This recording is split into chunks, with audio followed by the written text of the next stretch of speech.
Jai Hind friends, on 1st Feb 2020, Union Budget 2020-21 was presented in the Indian Parliament. Soon after, social media went on budge and it was flooded with the talks of budget only. Somewhere even it was called that the new tax regime in this budget is a complete farce. Somewhere it was announced that disinvestment of LIC is very much annoying. Government is even selling the LIC and the railways. A few even claim that this budget do not give anything at all to the farmers and it doesn't do anything in the regard of infrastructure and education. So to clear all the air about this budget 2020-21, I Yaswant Singh present you this video which titles Highlights of Union Budget 2020. So let's start. Finance Minister Nirmala Sitharaman presented the Union Budget 2020-21.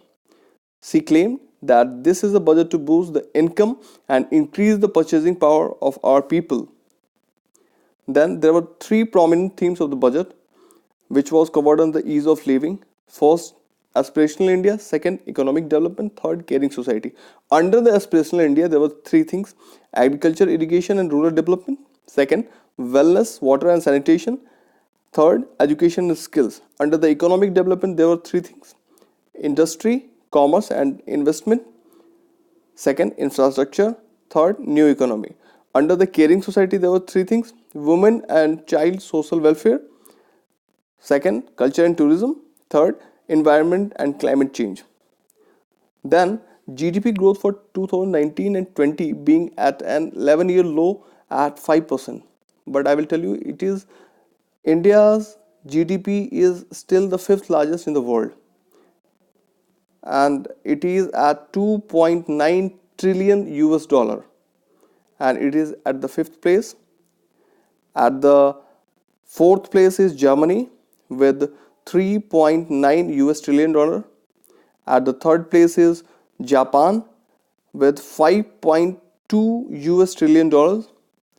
At the second place is 14.1 US trillion dollar, and it's China. And at the first place of course is US, and it has got total GDP of 21.4 US trillion dollar. So this is all about the GDP. Then when you take the budget, what is the meaning of the budget? Just take the example that you are going for shopping. So now you have gone to the mall. There you have carried 100 rupees. So you need to understand that from where this 100 rupees has come, and from where means with this 100 rupees what you are going to purchase. So when I tell you budget, it means that it is a complete accounting of from where the money has come and from where the money will go and what is the deficit in between. So let's understand from where the rupees comes from. Then the rupees come from corporation tax 18%, union excise duty 7%, income tax 17%, non-debt capital receipts 6%, borrowing and other liabilities 20%, non-tax revenue 10%, custom 4%, and GST 18%. Then where this goes? This goes in state share of taxes and duties 20%, then finance commission and other transfers 10%, central sector schemes 13%, other expenditure 10%, pension 6%, centrally sponsored schemes 9%, subsidies 6%, defense 8%. Point to be noted here, because the military might is very much required and you need to invest more in the defense in this present scenario when two countries are almost very much hostile, that is China and Pakistan with the India. And the last is interest payment 18%. So where means this is where this money goes. Then I told you about the fiscal deficit. So there is a little about the past. In 2019 and 20, that revised estimate was 3.8% of fiscal deficit, but it has been kept in 2020-21 that budget estimate of fiscal deficit is 3.5%. I have told you fiscal deficit was the meaning of it. Earlier I give you the example that you are going for the shopping, you have carried 100 rupees, but when you go to the market you find that the item which you plan to purchase and you cannot cut short of it, and that costs 120 rupees. So from where this 20% is going to come? Of course that you will be borrowing with someone, with some of your friends, or you will take it from someone else. So that borrowing, India also does the same, means it has taken money, means which is receipt, and the expenditure is more, so it has to borrow the rest of the amount from the market. So that rest of the amount which India has borrowed is called fiscal deficit. So let's understand that in 2019 and 20, that revised estimates in lakh crore, it was receipt 19.32 lakh crores and expenditure was 26.99 lakh crores. So the market borrowing, it was 4.99, so the fiscal deficit was at 3.8%. Same in this year 2020-21, budget estimate receipt has been kept 22.46, but the expenditure lies now in front of us is 30.42.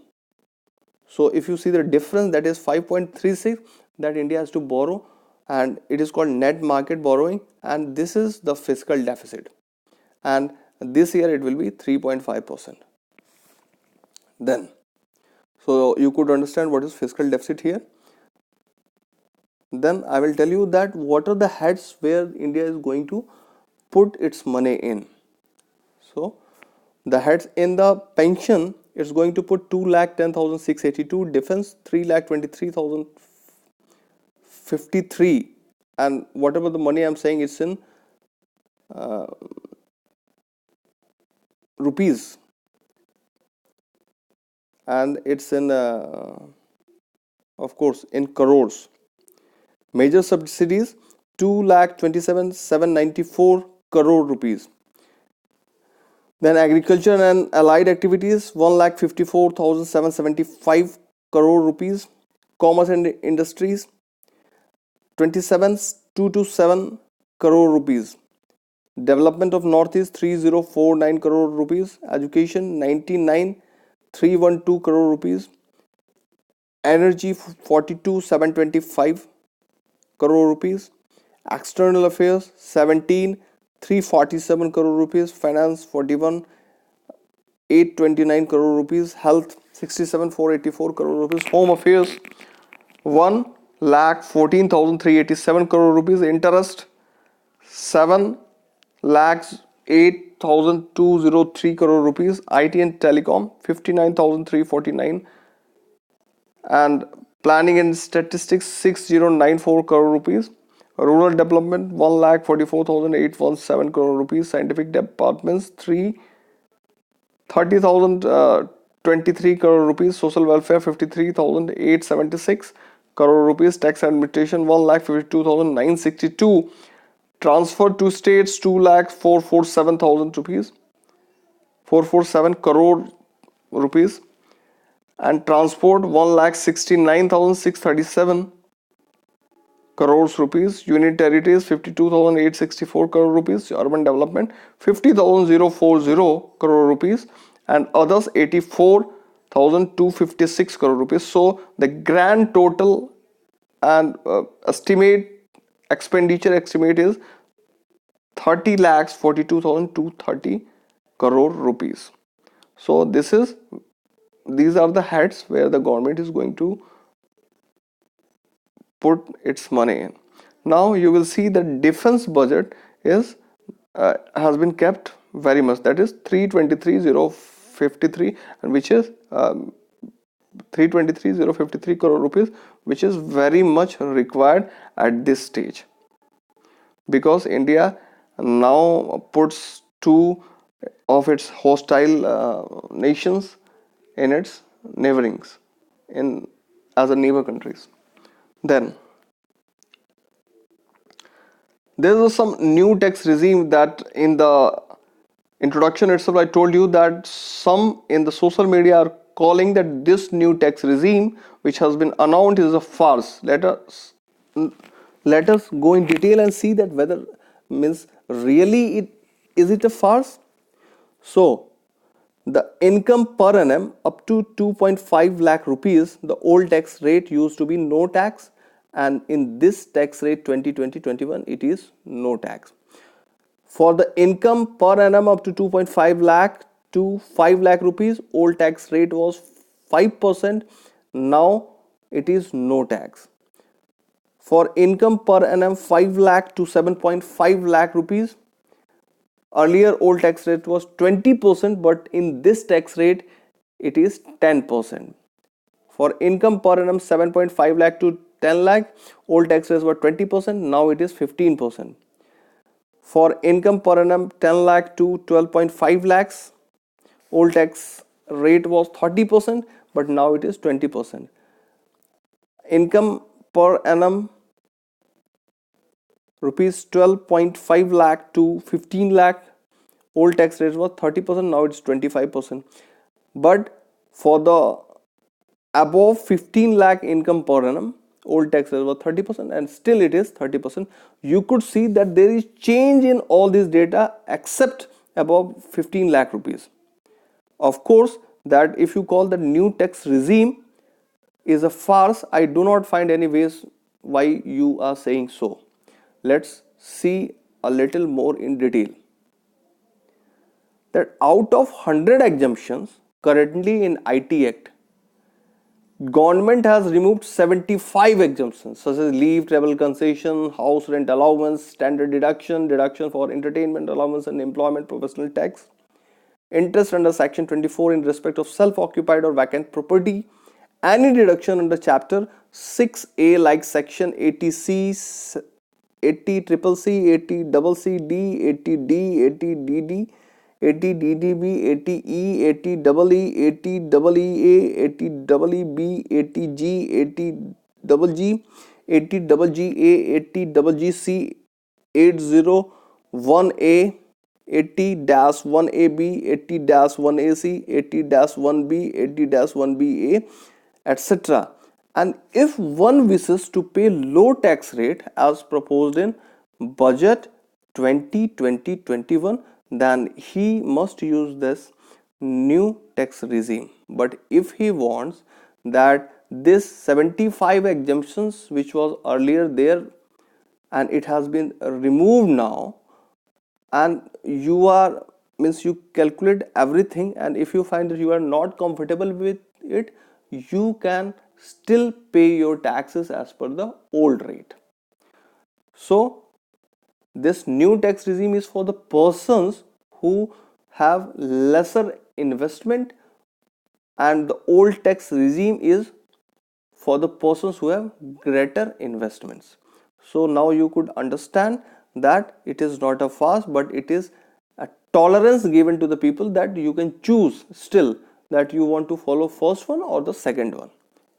So it differs person to person. In a nutshell, taxpayers will neither be happy nor be sad because of the new lower tax rate in budget 2020-21.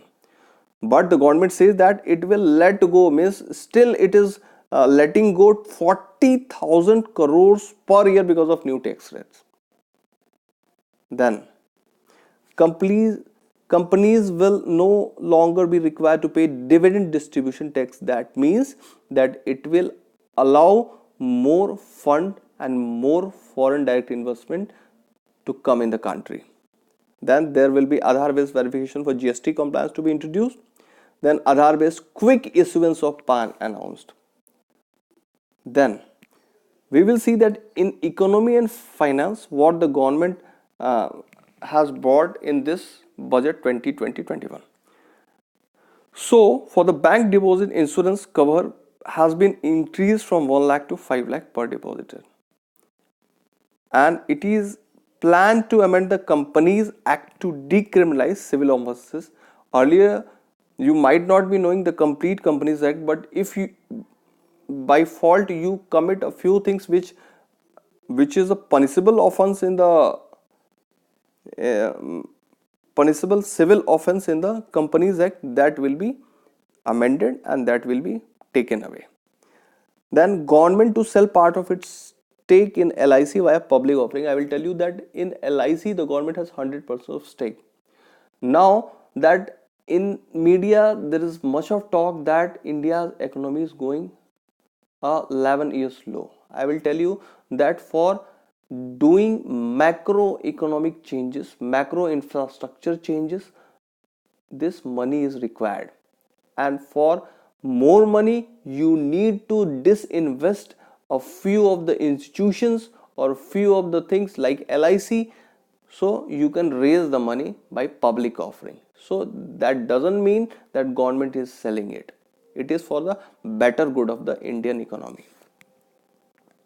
Then in the agriculture the budget allocation was 2.83 lakh crore rupees, and there was 16-point action plan announced to boost the agriculture sector, and government has told that by 2022 the farmers income will be doubled, and agri credit availability now has been set at 15 lakh crore for 2020-21.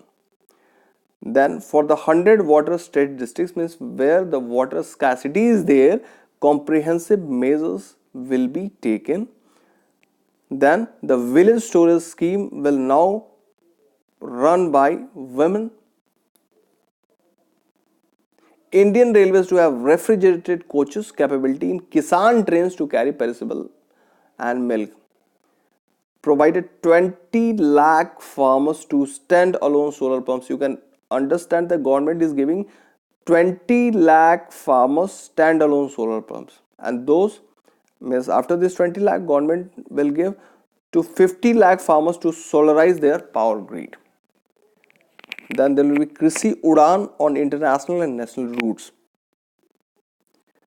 Then in health and sanitation, the government budget allocation in this budget 2020-21 is 69,000 crore rupees, and there is a separate 12,300 crore for Swachh Bharat. Then the government says that hospitals in tier 2 and tier 3 cities will be made under the triple P, that is public private partnership. That the government has expanded Jan Aushadhi scheme, where the person used to get medicine at very discounted rate, to provide for all hospitals under Ayushman Bharat by 2025. Then for the education, the budget allocation is 99,300 crore rupees, and for the skill development there is separate 3,000 crore rupees. Now the government says that the young engineers who pass out will be provided internship in the urban local bodies. That the government says to benefit underprivileged students, degree level full-fledged online education programs by top 100 institutions will be there, and this top 100 institutions actually are marked by NIRF, that is National Institution Ranking Framework. Then it is planned that there will two university will come. First is National Police University and the second is National Forensic Science University. Then there will be INSAT exam for students of Asia and Africa to promote study in India program. And for the infrastructure, budget allocation is 1.7 lakh crore. Government has said that there will be national logistic policy so that the goods can be sent and can be brought, and this national logistic policy will be on the table soon. Then Chennai Bangalore expressway to be started, and government aims to achieve electrification of 27,000 kilometers of line. It plans to have a large solar power capacity for Indian Railway. For this, the government has planned that it will put the solar panels in the government occupied lands near to the tracks, railway tracks itself. So the government is throughout the complete track, the government is planning to put the large solar panels. Then for the Bangalore suburban rail project, 18,600 crore has been allocated, and the government will monetize 12 national highways by 2024, and 100 more airports will be developed by 2024 to support Udan. So this was everything about this budget 2020-21. And now I think that this is clear that government is not putting anything fast about this new tax regime. It is rather very much means it is giving you tolerance that you can pay either by new tax regime or the old tax regime. The government has allocated for the farmers, means very good for the farmers. It has put very good money into the education sector and the infrastructure also. It is doing very good. For the economy and finances, the public says that disinvestment of LIC should not be there, but I say that it must be there, because if for the macro economy and for the macro structures to come up, and it will start giving money, and that will be going to happen after 2-3 years. So this disinvestment of the LICs and disinvestment of many of the things, many of the institutions is very much required. So this was all about the budget 2020-21. I hope that you have liked this videos. Please like and do share it, and do subscribe to Royals Education, and please hit the bell icon so that you will keep getting the video updates if I put a new one. Thanks. Have a nice day.